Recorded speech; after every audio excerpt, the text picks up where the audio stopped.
أعوذ بالله من الشيطان الرجيم بسم الله الرحمن الرحيم يا أيها الذين آمنوا أنفقوا من طيبات ما كسبتم ومما أخرجنا لكم من الأرض ولا تيمموا الخبيث منه تنفقون ولستم بآخذيه إلا أن تغمضوا فيه واعلموا أن الله غني حميد. آیت نمبر 267 سورہ بقرہ. یا ایها الذین آمنوا اے مؤمنانو انفقوا خرچ کوي من طیبات د پاکو سيزونو نه ما هغه کسبتم چې کسب کړی دی تاسو یا حاصل کړی دی تاسو یا ګټلی دی تاسو ومما او د هغه سنه اخرجنا لكم چې مونږ روباسلی دی تاسو د پاره من الارض د زمکه نه ولا تیمموا الخبيث او تاسو اراده مور کوي د ردی سیز منه د هغینا تنفقون د پاره د خرج کولو چې تاسو یې خرج کوئ ولستم باخذیه او نه تاسو اغستون کی هغه لرا الا ان تغمدوا فيه مگر دا چې تاسو سترګې پټې کې په هغه کې واعلموا او پوه شئ ان الله غنی حمید چې بشک الله تبارک وتعالى د غنی دی او د حمد لایق. د دوه سيزونو دلته ذکر دی. یو دا چې اے مسلمانانو تاسو پاک سیز خسیز عمده سیز چې کوم تاسو حاصل کړی دي او کوم هم ګټلی دي د هغې نه تاسو پاک او عمده سیز ورکړئ. ومما اخرجنا لكم من الارض باندې د ځمکې د فصلونو د زکات خبره کیږي چې تاسو د پاره ځمکه کم سیزونه روباسي نو هغه تاسو ورکړئ. نو دا مخکې چې کوم انفقوا من طیبات ما کسبتم د دینه صدقه نافله مراد ده چې کوم وجوب دی یعنی کوم زکات دی د هغې وروسته خپل احکامات ذکر دي. او ومما اخرجنا لكم من الارض کې د دې ځمکې زکات مراد دی. د ځمکې زکات دا دی چې دوه قسمه زکات دی. یو ته عشر ویل کیږي یو ته نصف عشر ویل کیږي. عشر ویل کیږي لسمې حصے ته 1/10 او نصف عشر ویل کیږي شلمې حصے ته نو شلمه حصہ راځي 1/20 چې د پرسنټیج په حساب باندې شي نو لسمه حصہ راځي دا 10% راځي او چې شلمه حصہ شي نو دا 5% راځي 5% او 10%. په کوم ځمکه کې عشر دی یعنی په کوم ځمکه کې لسمه برخه ورکول دي او په کوم ځمکه کې شلمه برخه ورکول دي. دا په شلمه کې چې یو برخه ورکي نو دا لږ زکات دی او په لسمه کې چې یو برخه ده نو دا زیات زکات دی. نو هر هغه ځمکه چې هغه په مهنت مشقت سره سیراب کیږي دا غي قدرتي وب نشته یعنی د باران په وبونه سیراب کیږي یا د نیرو بدی یا د ټیوب ویلو بدی یا د سولر سیستم دی یا هر څه بل یا ارټ دی کوی دی بل سری نو کوم ځمکه چې په انساني مشقت باندې سیراب کیږي نو په دې کې نصف عشر دی یعنی 5% په دې کې زکات دی 1/20. او چې کوم ځمکه په قدرتي وب باندې یا د باران په وب باندې سیراب کیږي هغه ته د نور وبو ضرورت نه نو په هغه ځمکه باندې 1/10 لسمه حصہ زکات دی. چې کومه سبزی دي ترکاری و غیره داسې لګي نو بعض علماء چې په دې کې زکات نشته. امام اعظم ابو حنیفه سے په دې باندې مستدلال کوي چې دا د ځمکې نه کم سیز روزي که هغه ټماټر دي که هغه سبزی دي که نور سیزونه دي په دې کې چې د زکات شته. بعض علماء چې نه د ځمکې نه کم سیز روزي او هغه تر څو وخت پورې پاتې کیدي شي لکه جوار شو غنم شو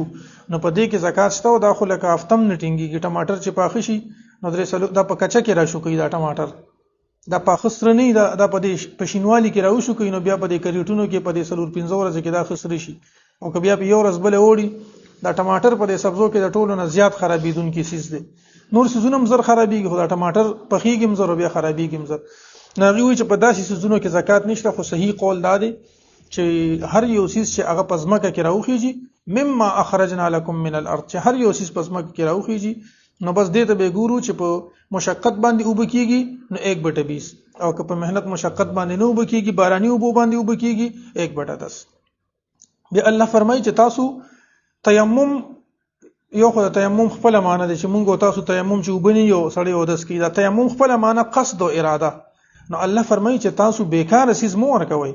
تاسو چې د الله په لار کې کم خرج کوي ولا تیمموا الخبيث خبيث یعنی ردی او بیکار سیز د دینه مو ورکوي ولستم باخذيه الا ان تغمضوا فيه که تاسو له داسې بیکار سیز څوک درکې نه تاسو به مناخله یعنی چې په دغه کې په فصل کې یا په د الله په لار کې کم سیز ورکان هغه بالکل بیکاری. په پښتو کې وایي کنه وی چې زیاتی شي نو د جمعاتی شي د جمعات کې چې کوم مولا یا طالب یا چڼې مړی وي پکې کنه نو دی له خلک هغه سیز ورکی چې بالکل د کور د استعمال اوزي د هر چا د استعمال اوزي نو چې زیاتی شي نو د جمعاتي شي خصيص چې دین هغه دا ورکول پکار دي ځکه چې الله تبارک وتعالى نیتونو ته ګوري او بل د غيو په وسو باندې د اخلاص مطابق یا الله تبارک وتعالى دا سیزو واپس کوي یا ایها الذين امنوا اي مؤمنانو انفقوا خرج کوي من طیبات د پاکو سيزونو نه ما کسبتم هغه چې تاسو ګټلی دي یا تاسو حاصل کړی دي یا تاسو کسب کړی دي ومما او د هغه سنا اخرجنا چې روباسلی دي مونږه لکم تاسو د پاره من الارض د زمکینه ولا تيمموا الخبيث او تاسو اراده مکوئ د بیکاره سیز د ردی سیز د خبيث سیز منه د دینه تنفقون چې تاسو خرج کړئ ولستم او نه تاسو باخذيه دل راغستون کې الا ان تغمدوا مگر دا چې پسترګې پټه کې تاسو فيه پدې کې وعلموا او پوه شئ ان الله غني حمید چې بشک الله تبارک وتعالى غنی دی بے پروا دی حمید او استایل شوی دی الشیطان یعدکم الفقر شیطان وعده کوي تاسو سره د محتاجۍ د فقیرۍ ويأمركم بالفحشاء او حکم کوي تاسو ته په کار د بے حیاي باندې والله یعدکم او الله وعده کوي مغفرة منه د مغفرت د خپل جانبنا وفضلا او د فضل والله واسع علیم او الله تبارک وتعالى واسع رحمت والده او علم والده شیطان خلق ته وی چې تاسو سره خو الکه د 1000 روپے دي نو کده نه ته 1500 خیرات کړي دا خو بلګیش تاسو سره 1 لک روپے دي نو کده کې چا سره 100 روپے خېګړه وکړه دا پیسې خو بدلګیش بیا خو به ته غریب شي بیا به ته سکه نو د صدقات او د خیراتو نه منې کول دا د شیطان کار دی او خلکو سره دا وعده کوي دا وسوسه وته ورچی چې کدا صدقه دی وکړو دا خیرات دی وکړو ته به فقیر شي حالانکه الله سوی الله د سره د مغفرت او د فضل مغفرت نه مراد دلته بخل او د فضل نه مراد په اکثرو ځایونو کې دا رزق مراد دی لکه الله فرمایي چې مونږه بل رزویلو کنه چې تاسو د حج په حج لاړ شئ نو څه ګناه نشته چې تاسو وبتغوا من فضل الله چې تاسو د الله رزق لټوي یا اکثرو ځایونو کې راغلي دي چې د جمعې د مونږ په باره کې چې کله د جمعې منځو شي فانتشروا فی الارض وابتغوا من فضل الله چې تاسو فضل نو د فضل نه مراد په اکثرو ځایونو کې د الله فضل او کرم هم دی او د الله تبارک وتعالى چې کوم رزق ورکوي نو دامته نه مراد دی نو شیطان د فقیره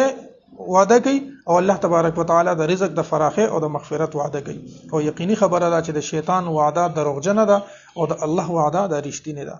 الشیطان شیطان یعدکم وعده کوي تاسو سره الفقر د فقر ويأمركم او حکم کوي تاسو ته بالفحشاء په بدی باندې والله يعدكم او الله وعده کوي مغفرة منه د مغفرت الله وعده کوي تاسو سره مغفرة منه د مغفرت د خپل جانبنا وفضلا او د فضل والله واسع علیم او الله تبارک وتعالى واسع رحمت والده او علم والده یؤتي الحکمت ورکوي حکمت او خيارتیا من هغه چاته یشاء چې خوښي شي ومن او هغه کس یؤتي الحکمت چې ورکړي شو ورته حکمت دانایی فقد اوتی خیرا کثیرا نو په تحقیق سره ورکړي شو دته خیر کثیر وما یذکروا او نصیحت نه قبلی الا اولو الالباب مگر خاوندان د عقلونو حکمت مختلف معنی دي هغه علم چې هغه چاله نفع ورکي علم نافع نفع ورکون کې علم دیتم حکمت ویل کیږي تفقه فی الدین په دین باندې پویا دیتم حکمت ویل کیږي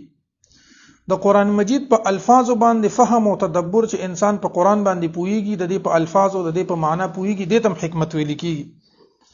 په قول او په فعل کې توازن چې سوي او ماغه خبره کې دا نه چې وې دا کې یو خبره او کې بل څه په قول او په فعل کې توازن د تم حکمت ویل کیږي او چې کله یو سړی په خه طریقه باندې بهترین طریقې سره په سوچ او فکر باندې یو فیصله کوي د تم حکمت ویل کیږي او حکمت خپل معنا او خيارتیا او الله فرمای ادعو الى سبيل ربك بالحکمه چې د الله د لارې طرف ته خلق په حکمت باندې په طریقه باندې په هغه باندې چې دینو خلق راوله نو حکمت د خيارتیا ته او بهترین طریقې ته او دغه کوم معنی مې درته وکړه دې ته ویل کیږي یؤتي الحکمه من یشاء د الله خو خدای چې چاله د خيارتیا ورکي ومن يؤت الحکمت فقد اوتی خیرا کثیرا او چاله چې الله دا حکمت او د خيارتیا ورکړه نو الله دله خیر کثیر ورکو اوس ګوره د دې چې مونږ کوم معنی وکړي د قران په فهم باندې په آیتونو باندې څوک پوه شو د خیر کثیر ملو شو کله دې دا معنی شي چې خوخيارتیا یو سړی په خپل فیصلو کې خوخيار دی نو د الله خیر کثیر ورک یو سړی دی هغه علم نافع حاصل کو علم نافع هغه علم ته وی چې هغه فایده ورکوونکی په خپل چې په عمل کې دام علم نافع دی ځکه چې دې تعالی فایده درکې او کته دا علم بل ترسه نو دا علم نافع دی چې د دینه بل انسان زده کړی کوي نو علم نافع چې چاته ملو شو نو د تم خیر کثیر ملو شو او څوک چې په سوچ او فکر او په تدبر باندې خې فیصله کوي د خوخيارتیا فیصله کوي نو د تم خیر کثیر دا ملو شو اوس الله فرمایي چې څوک ته چاته خوخيارتیا ملو شو چاته د دین په ملو شو یا چاته د حکمت ملو شو نو د خیر کثیر ملو شو نو یو خو خیر کثیر دی او بل ځکه الله فرمایي قل متاع الدنيا قليل یو خبر باندې ځان پوهه کې ښه متاع الدنيا قليل الله فرمایي چې د ټول دنیا دا سامان دا لګ دی او دلته الله فرمایي چې خیرن کثیر دا خیر کثیر دی مطلب دا که یو سړی سره د ټول دنیا مال او دولت وي نو دغه قلیل دی او که یو سړی له الله تبارک وتعالى په قران باندې پوها ورکړه او خیاتیا ورکړه نو دا خیر کثیر دی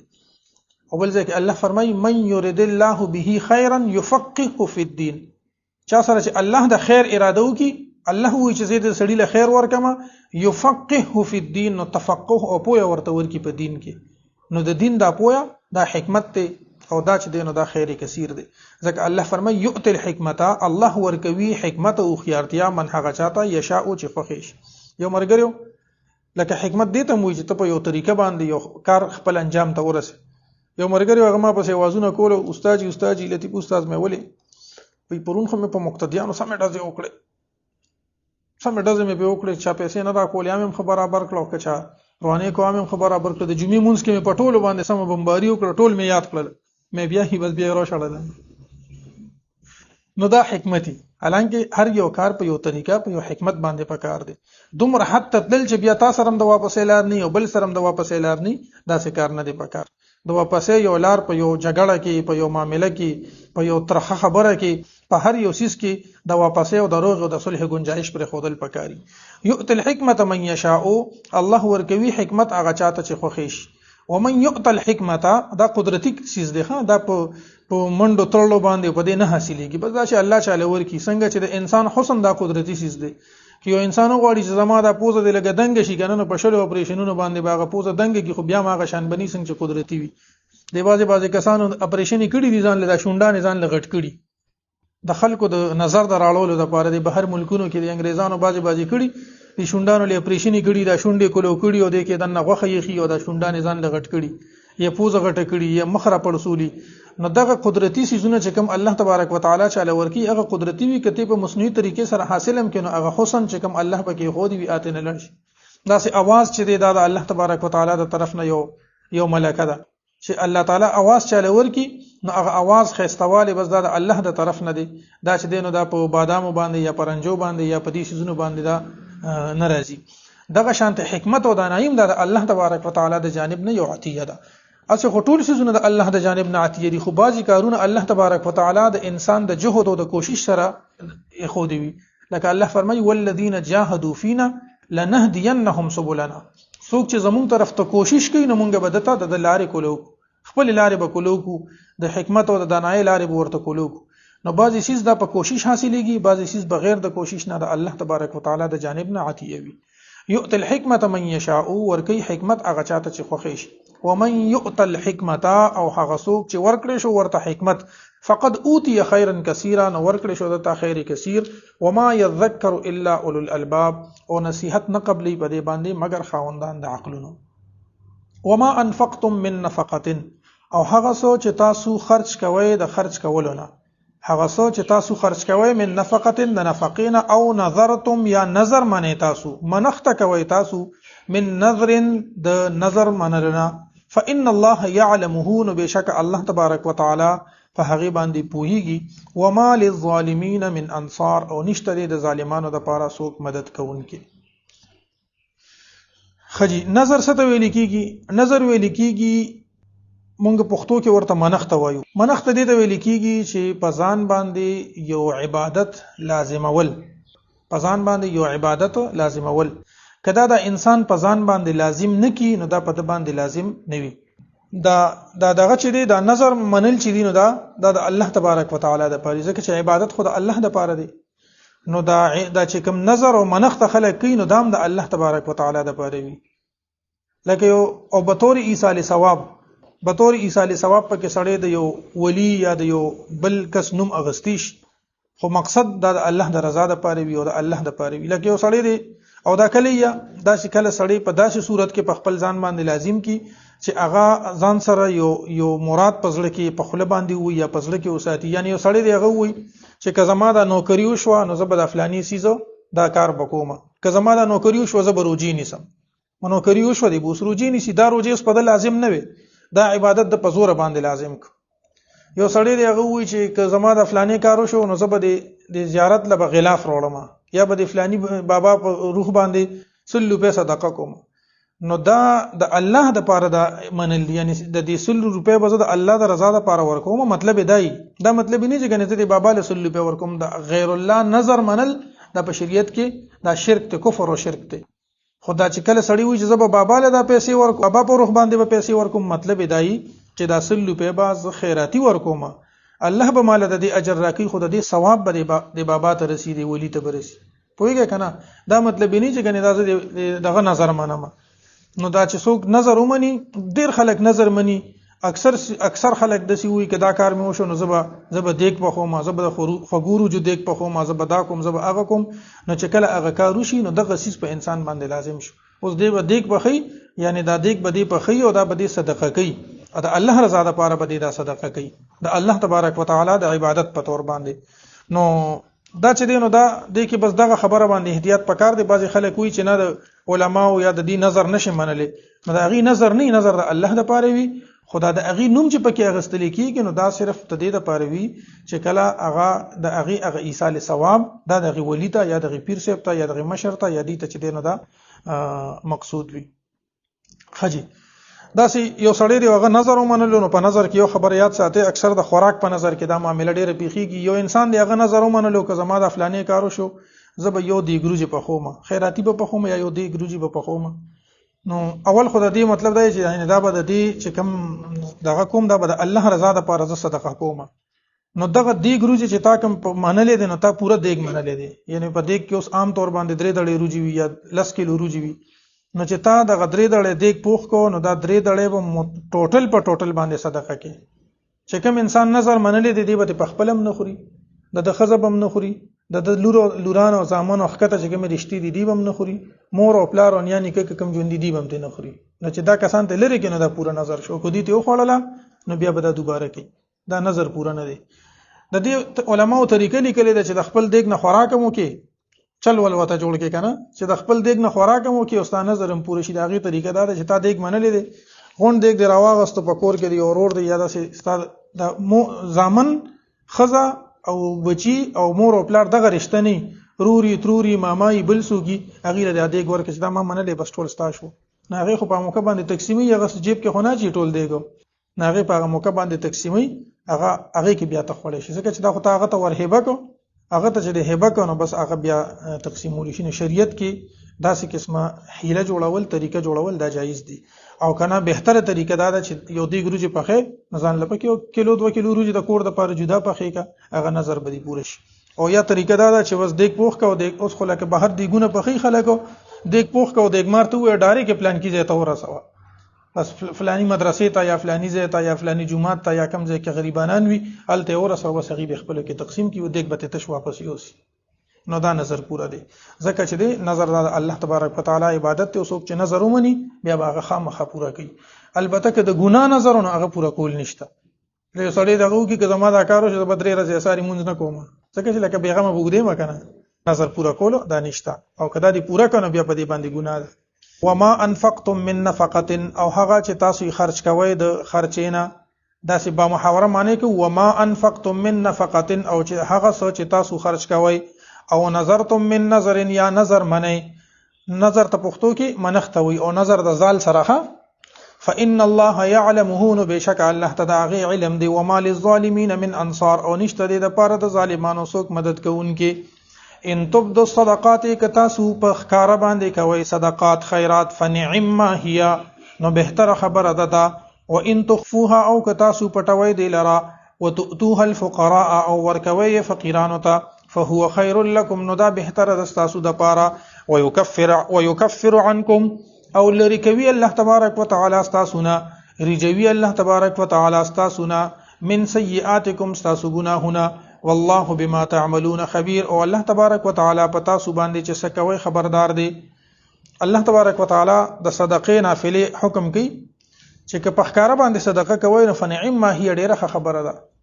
بشر د دې چې ریاکاری پکې نه وي. لکه اوس چې خلک چاله صدقه ورکوي صدقه ورکوي یو ځای کې مې کتل یو مریض له 40 روپے ورکول او شپږو کسانو ورسره تصویر وباسلو هغه 0 روپے غنوټي نیولیو او هغه شپږو کسو سره یو د یو ګټ نه نیولیو بل د بل ګټ نه یو په ګلاس نه رسید هغه د بل غلاس داسې نیولیو نشپږو کسو د 0 روپے د نوٹ سره تصویر وباسلو او بیا چې دینه بیا هغه چې دینه هغه د فیسبوک له یو سیس بل سیس د ورکړو نو دا طریقه نه ده پکار که ښکارا صدقه کې ریاکاری نه وي نو ډیره خبره ده او که ریاکاری پکې وي نو بیا ان یسیر الریاء شرک بیا چې دینه بیا ریاکاری منه ده لګ ریام چې دینه دا د شرک سره تشبیه دا غي ورکړې شوی ده ځکه چې معاملات خلک د الله د رضا لپاره کوي تدلته د مخلوق د خوشحالولو لپاره کوي نو دې کې د شرک بوی راځي. بل خبره دا ده چې یو سړی دا خو بیا هم 0 روپے ولا ورکړي وو کس وسره تصویر وباسو خو 0 روپے خو ورکړي اکثر د سیوشي چې 500 نوٹ ولا ورکړي د کیمرې مخې ته ویډیو ولا جوړه کی بیا تی ځو سره کا 500 ولا ورکړي ویډیو ولا 5000 کې جوړه کی د خلکو ته د خودنه لپاره او د خپل ویډیوګانو د وایرل کولو لپاره بیا ته 5000 والی دا خو مونږ ټیک ټاک لپاره ویډیو جوړول سړی دا والا یا 100 روپے والا یا 500 والا بلکې مخکې یو غریب سړی پوهه کی چې مونږ باندې یو 500 روپے درکو ته په دغه شان چالو کې نو بس هغه بس ټول اکټینګ دی الله تعالی دې معفو کړي. نو که یو سړی په صحیح طریقه باندې ښکارا صدقه ورکړي خو ریاکاری پکې مقصد نه وي او نو په ښکارا باندې کې یو سړی صدقه ورکړي لکه اوس دې کې یو زمونږ په شاګردانو کې یو کس راسي استاد جی ګرمي ډیره د 500 روپے مې له وروړي دي 500 روپے د ټولو مخ کې راکې نو دی باقی یو 1200 کې هم دغه پیدا شي جذبه پیدا شي چې وګوره دی پلان کې ولا 500 روپے ورکړي چې مونږ هم ولا ورکو زخیر د دې ځل بچ دینو د میک اپ سامان له کم واخلو دا 500 روپے به استاد له ورکو نو که داسې یو انسان د بل د نیکه د پاره د را پارولو د پاره نیکه طرف ته د مخې کولو د پاره د ناتخوانانو کې یو ناتخوان هغه به داس چلو چې په خپل به یو 50 روپے کس له ورکړي زه جنات شروع کوم ته را پاسه دا 50 روپے مال راکې نو چې هغه ونات شروع کا 50 روپے ولا یو سړي ورکړي نور خلکو په مخه شو چې هو د ناتخوان له خو پیسې مور کول غواړي نو ډېر پیسې به راغونډې شي ناکس وته یې مال خپل 50 را کنه غلې 50 روپے واپس ورکړي نو که صدقه د دې لپاره وی چې د نور خلکو د نیکه د کار ته خیال شي او د شرک او د بل ته د خلکو ته د خودنه مقصد پکې نه وي بلکې د دې لپاره چې یاره د سړي سره امداد کول غواړي د دې سړي د کور باندې یا سختی دا یا پیسو ته ضرورت دی او د سره د امداد کول پکار دي نو که داسې طرف ته یو سړی را متوجه کول د پاره ښکارا صدقه وشي نو دا ډیره بهتره ده او که ریاکاری پکې نو بیا بهتره نه ده او الله فرمایي وان تخفوها وتؤتوا الفقراء فهو خير لكم که تاسو دا صدقه په پټه باندې کوي او په پټه باندې فقیرانو ته دا ورکوي نو فهو خير لكم دا ډیره بهتره ده تاسو لپاره او الله به د دې صدقې په برکت باندې تاسو ګناهونه لري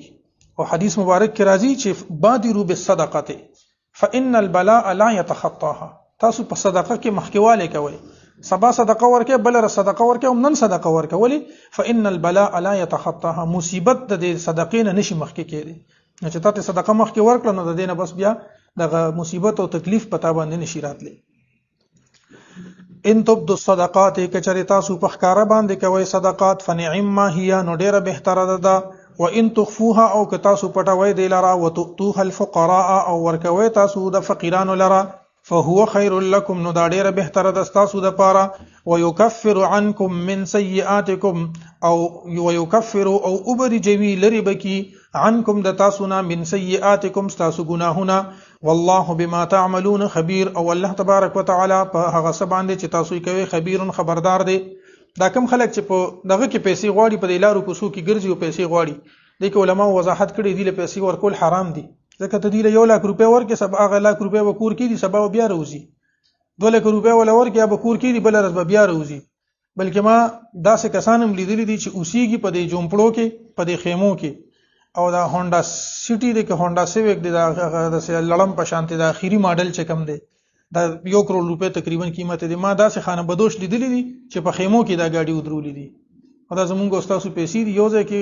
څنګه اسمان خړې ته نیولي، بل ځای څنګه اسمان خړې ته نیولي، بس پیسې د خلکو نه واخلي. نو پېښور بیکاری چې دی له پیسې ورکول دا صحیح نه دی. که یو سړی تعالی راغی ته نه پیژنې چې یاره دا بیکاری دی او کنه دی، او اما السائل فلا تنهر، نو یو سړی دا د تش لاس لګل نه دی پکار. نو دومره امداد یا خو چې لس روپیا ولا خلک ورکی، لس نو خو کم نوټوس نشته، نو چې لس ولا ورکی نو دا غي نه ډېرې پیسې جوړې شي. نو کوم چې پېښوري اغي له پیسې ورکول چې اغي دا غي کارم دادي، اغي سره بلس لک روپیا هم جمع شي، بیا هم دا سوال کوي اغي له پیسې ورکول نه دی پکار دی، کې احتیاط پکار دی. خجدی بل آیت تخوق کې دی خام لیس علیک هداهم، ندی لازم پتا باندې نشته دی، لیس نشته دی علیک پتا باندې هداهم هدایت د دوی، ولکن الله یهدی من یشاء، لیکن الله تبارک وتعالى هدایت کوي من هغه چاته یشاء او چې خو خیشي. وما تنفقوا او هغه څه چې خرج کوي تاسو من خیر د نیکینا فلانفسکم، نو دا تاسو د خپل ځان د فائدې لپاره دی. وما تنفقون او تاسو نه خرج کوي دا الا ابتغاء وجه الله، مگر د پاره د لټولو د رضامندۍ د الله. وما تنفقوا من خیر او هغه څه چې خرج کوي تاسو د خیر نه یعنی د مال نه، یوفى الیکم پورا بدر کولی شي تاسو ته بدله د هغه، وانتم لا تظلمون او پتا سو باندې با ظلم نشي کولی. دغه کې آیت په اول کې الله تبارک وتعالى فرمایي لیس علیک هداهم، چې پتا باندې د دې خلکو هدایت لازم نه دی. صدا سره رشتہ دارو چې نبی علیہ الصلوۃ والسلام وی چې دی مسلمانان شي، هغه مسلمانان نشونو، الله ورته فرمایل چې پتا باندې د دې هدایت چې دی هدایت ته ورسی، دی دین اسلام قبول کی دا پتا باندې لازم نه دی. ولکن الله یهدی من یشاء، لیکن دا الله خو خدای چې چاته هدایت کوي. دی آیت کې الله تبارک وتعالى فرمایي چې اے نبی علیہ الصلوۃ والسلام هدایت کول پتا باندې لازم نه دی، بلکې هدایت کول لچا کار دی؟ دا الله تبارک وتعالى کار دی. دا سوره بقره او آیت نمبر 282 دی، 272 دی. بل ځکه الله تبارک وتعالى فرمایي سوره قصص شلمه سپاره کې آیت نمبر 56 کې انک لا تهدی من احببت، اے محبوب صلی الله علیه وسلم ته هدایت نشه کولی هغه چاته کم چستا خوخي. نبی علیہ الصلوۃ والسلام د تر په باره کې غالبا د آیت نازل دی، غي وته بار وی چې ته ایمان قبول کا او ډېر خو خول چې دی ایمان قبول کی. الله ورته فرمایي انک لا تهدی من احببت، ته هدایت نشه کولی هغه چاته چې اغي ته سره مینه محبت کې. دې ځکه دا چې کوم د نبی علیہ الصلوۃ والسلام په بغوز کې لګیا دي، وګوره کنه پیغمبر ته خو د هدایت اختیار نشته. پیغمبر هدایت د پیغمبر په لاس کې نه دی. کله پیغمبر په لاس کې هدایت او خدای پاک وته نه دی ویلي چې پتا باندې هدایت لازم نه دی. او ګوره خدای پاک وته نه دی ویلي چې انک لا تهدی من احببت، ستا چې څوک خوخي هغه ته هدایت نشه کولی. نو دې ته وایي چې استاد په قران مجید به پورا ځان پوهه، یو آیت نه بخپل مقصد نه روباسي. دې ځکه الله فرمایي اے محبوب صلی الله علیه وسلم پتا باندې هدایت لازم نه دی چې ته غنه خامخا خلک مسلمانان کې، بلکې هدایت ورکول لچا کار دی؟ د الله کار دی. بل ځکه الله فرمایي انک لا تهدی من احببت ولکن الله یهدی من یشاء، ستا چې څوک خوخي هغه ته هدایت نشي ورکولی، لیکن الله تبارک وتعالى هدایت کوي هغه چاته چې خوخي شي. او سوره شورا په آیت نمبر 52 کې الله فرمایي وانک لتهدی الی صراط مستقیم، وانک اے محبوب علیہ الصلوۃ والسلام ته لتهدی خامخاته هدایت کې الی صراط مستقیم نه غلاره طرف ته. نو په دوه آیتونو کې الله فرمایي چې ته هدایت نشه کولی، او په یو آیت کې فرمایي چې وانک لتهدی الی صراط مستقیم، ته هدایت کې. نو اصل کې دا د دې خبره نه ده چې نبی علیہ الصلوۃ والسلام غنه هدایت نشي کولی یا د هدایت د اختیار دی سره نشته، بلکې د هدایت قسمونه دوه دي. یو هدایت د تبلیغ دی چې د دین اسلام طرف ته د چاته لار سمکی، یو په هغه اسلام باندې بیا د ایمان درولو توفیق دی، نو دا د الله تر طرف نه دی. هدایت دوه قسمونه دي، یو ته ویل کیږي اراءه الطريق، یعنی ته چاته لار سمکی، وانک لتهدی الی صراط مستقیم، ته دې ته لار اخی هدایت وته کې د صراط مستقیم طرف ته. او یو دی ایصال الی المطلوب، هغه منزل مقصود ته خلق رسول. د دې مثال داسې دی چې زه تاسو نه تاسو کوم چې شاباسګړی هسپتال ته کوم لار تللی او تاسو ماته وایي چې داسې بوخه یو داسې بلار شي، دا اراءه الطريق تلار دی راته خو ده. او چې یو کس تم شاباسګړی هسپتال ته کوم لار تللی راځه زمزم چې بو دي زمزان سره دی بوزي، نو الته مقصدی زه ته ورسولې. نو چې کوم ځای کې د هدایت نفي د نبی علیہ الصلوۃ والسلام نه، د اغه نه مراد ایصال الی المطلوب د منزل مقصود ته رسول، دا د الله کار دی. او چې کوم ځای کې د هدایت تاکید د نبی علیہ الصلوۃ والسلام ته د نه مراد د اراءه الطريق، یعنی دعوت او تبلیغ کول، صحیح لار خودل، دا کار د نبی کریم صلی الله علیه و آله وسلم دی. بیا څوک ایمان قبلی او څوک ایمان نه قبلی دغه ایصال ال المطلوب دا کار د چا دی؟ د الله تبارک وتعالى دی. یو هدایت دا دی چې هغه نبی کریم صلی الله علیه و آله وسلم ته یعنی هغه لار خودل دی او بیا په دغه لار باندې څوک ایمان قبلی او څوک چاته د ایمان توفیق ملاویږي او نه ملاویږي دغه کار د الله تبارک وتعالى دی. دا څه مطلب نه دی چې غنی بس د نبی علیه الصلاه والسلام په شان کې به تنقیس شروع شي. الله دې مونږ د نبی کریم صلی الله علیه و آله وسلم په شان کې د تنقیس نه د کمول نه مونږ بچو ساتي او الله دې مونږ له دا توفیق هم نه راکړي چې مونږ د الله سره برابر کو. د الله سره خو نه برابرېږي ځکه چې خالق او مخلوق کې فرق وي، خو الله تبارک وتعالى داسې پیغمبر پیدا کړی دی چې هغه حبیب الله دی، رحمت للعالمین دی، خاتم النبیین دی، شفیع المذنبین دی صلی الله علیه و آله وسلم.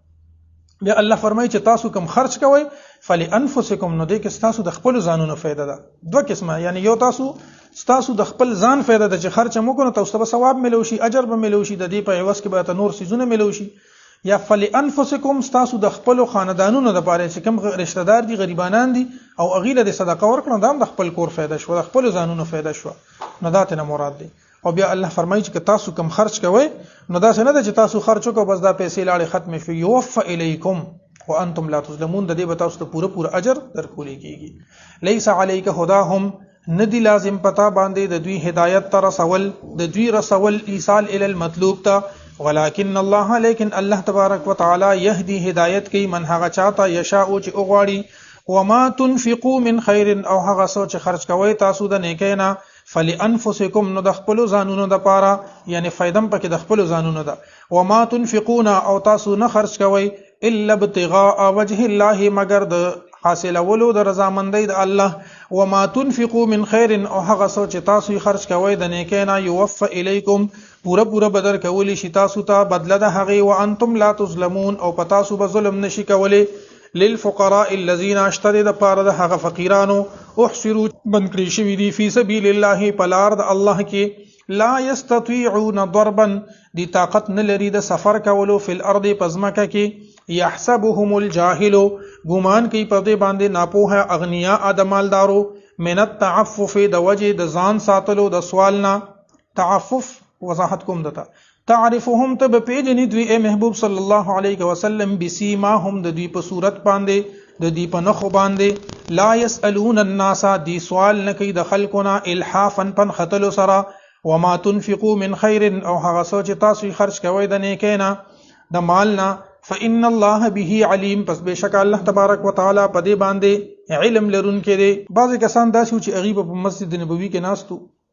د دین زده کړه به حاصلول، قرآن به زده کولو، حدیث به زده کولو، د کار روزګار د پاره هغه سره وخت نو الله تبارک وتعالى د هغه خلکو په باره کې چې دی احصروا فی سبیل الله، دی د الله تبارک وتعالى په لار کې ایثار کړی شوی دی، دی طاقت نه لري ضربن فی الارض، سفرو کې پزماکه کې، یعنی د تجارت په غرض باندې سفرو کې، او نه دی د چانه چې دینو پیسې غواړي، داغي خودداریم دا و چې هغه به د چانه پیسې نه غوښتي، گزاره به کوله. دا صرف دی اصحاب الصفه به دی توی او چبوتره ځان له جوړه کړي او ال تبوسیدل، سبب ملو شو که ملو بنه شو، بس دین به زده کولو، د دین په خدمتونو کې ځان وقف کړو، چا به حفظ کولو، چا به سکول، د جنگونو د پاره بم دي چې دینو تل پر رهایش کې د مسجد نبوي د پاره دي کې د پاره یو سفر جوړ شو، او دی به د چانه چې دینو غوښتنه نه کوله.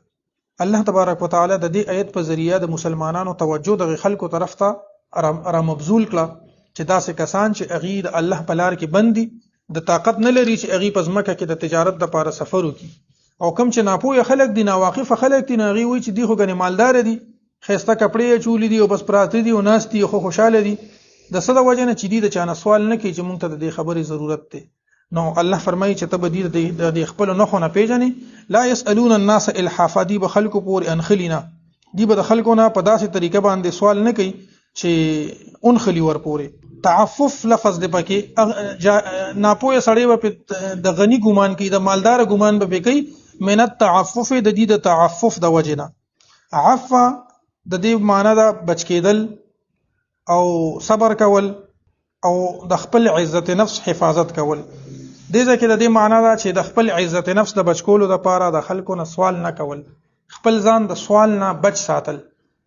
د بل چانه د غوښتونه خپل د نفس عزت د بچ کول، یعنی د چانه سوال نه کول. د دې لپاره چې بیا به زمونږه پدې کې به د زمونږ د نفس عزت مجروح شي، د دین اسلام عزت به پکې مجروح شي. خجی او د خلکو نه د څه غوښتنه هم نه کوي، لکه بعضی وخت کې سوالګری هغه تاسو یون خلی نو اله به دې پریدي چې سنه صدر نه واخلي. الله فرمایي چې تاسو سم کم مال خرج کوئ نو الله ته دا علم دی. دا دغه اصحاب الصفه مبارک آیت ته دغه حکم اوس عام هم دی، مطلب یو ځای کې د دین د زده کولو والا خلک وي او مولان وی علما وی سپینه کپڑے خو غي خامخا چولی او ګرځي په محفلونو کې یو ځای بل ځای نو خلک وی دا خو پلان کې استری کړي کپڑے چولی دی او دا دی وغه دی خسر کې دی، حالانکه اغي د خپل ځان د سوال نه بچکولو د پاره اغي چاته وینا نه کوي. نو اوسم خلکو له پکار دي، عوامو له پکار دي چې وګوري چې کوم ځای کې د دین خدمت کیږي هغه ځای کې خپل برپور تعاون په هر طریقې سره خپل جاری ساتي. للفقراء الذين د پاره د هغه فقیرانو احصروا چې ایثار کړی شوی دي، بند کړی شوی دي فی سبیل الله د الله په لار کې، لا یستطيعون دی طاقت نه لري ضربا د سفر کولو فی الارض پزماکه کې، یحسبهم الجاهل ګمان کوي په دوی باندې ناواقفه، جاهل نه مراد هغه جاهل نه چې پوهه نه یعنی د دین ناواقف وي، د دې د حالت نه جاهلی. یحسبهم الجاهل ګمان کوي په دوی باندې ناواقفه اغنیاء د مالدارو، من التعفف د وجه د ځان ساتلو د دې د سوال نه، تعرفهم تب پیجن دوی بسیماهم د دې په نخو باندې، لا يسألون الناس الحافا دوی سوال نه کوي د خلکونه الحافا پن خطو سره، وما تنفقوا من خیر او هغه څه چې خرج کوي تاسو د خیر نه یعنی د مال نه، فإن الله به علیم نو پس بشک الله تبارک وتعالى په هغه باندې علم لرونکی دی. سوال کول د چانه غوښتل نبی علیہ الصلوۃ والسلام فرمایي دی اور جمع کوي، څوک چې سوال کوي کنه د خلکونه د بیکاریان چې کوم دي سوالګری ودی چې دا کم سوال کوي نو دی اور جمع کوي، پس اوس د دې خو خدای لګ اور جمع کوي او ګډیر اور جمع کوي. الله دې ټول بچو ساتي. وصلی الله تعالی علی خیر خلقه محمد و آله